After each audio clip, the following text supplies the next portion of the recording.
By 2 in the afternoon of Sunday, June 17, 1906, the crowd at Joel Scheck's funeral swelled to over 200 people.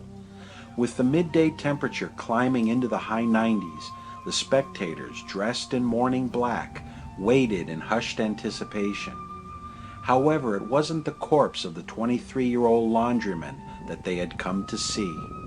The story of Joel Scheck's brutal murder had been making headlines across the state for days. Readers devoured every word about how he had been killed by two cold-blooded burglars right before his young wife's very eyes. Or at least that's how she said it happened, at first. It took police less than 24 hours to announce that they had made 2 arrests. And this is where the story gets interesting, because the ones in custody were not homicidal drifters. The culprits were none other than Joel's own wife, Aurillia, and an acquaintance from Arizona named Ernest Stackpole. Almost from the beginning, investigators noticed that the wife's story seemed to change with each telling. Finally, after intense questioning, Aurillia confessed that she and Stackpole were lovers and that they had planned Joel's death. Despite these revelations, the police reluctantly permitted Aurillia to attend her husband's funeral under close guard, and she was the one everyone had come to see. As Joel Scheck's funeral was about to begin, a murmur rippled through the spectators, who began pointing towards the main gate of Evergreen Cemetery. A police patrol wagon entered and made its way towards the gravesite.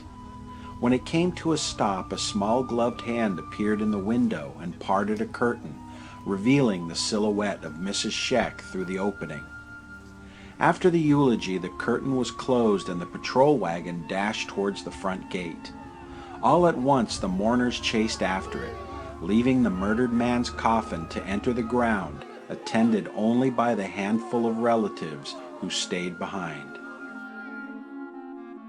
LA has had its fair share of sensational murder trials. In fact, it's practically famous for them.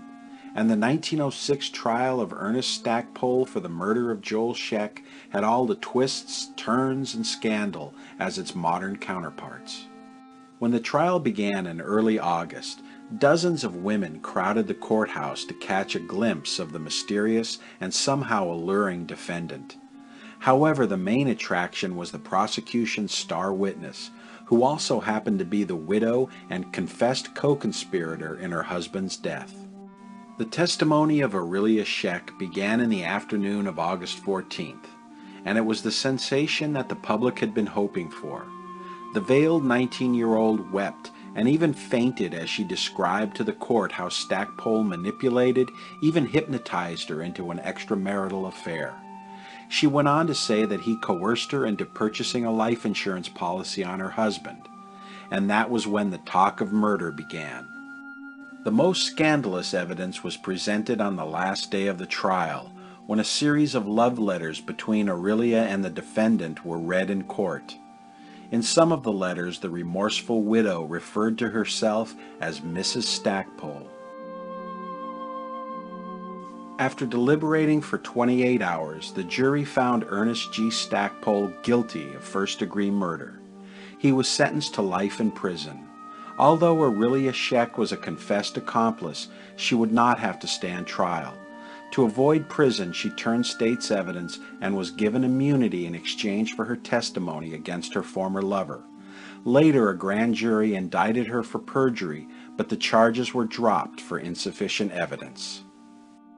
She was freed from jail on November 24, 1906, after having spent nearly 6 months behind bars. On the eve of her release, she gave an interview to the Los Angeles Herald where she woefully exclaimed, "I have little to live for now." And here is where Aurillia's story ends. After 1906, she vanishes from the pages of history.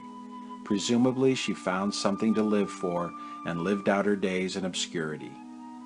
Ernest Stackpole served 21 years of his life sentence and was freed in 1927.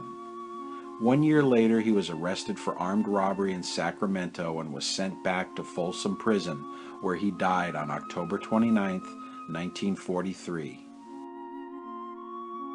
The stillness at Evergreen Cemetery gives no hint to the pandemonium that broke out on June 17, 1906, when scores of curious onlookers chased down a police wagon, hoping to get another glimpse of the killer inside. The record of the tragic events from that long-ago summer lie buried in forgotten archives, leaving the soiled and obscured headstone of Joel Scheck as the only reminder.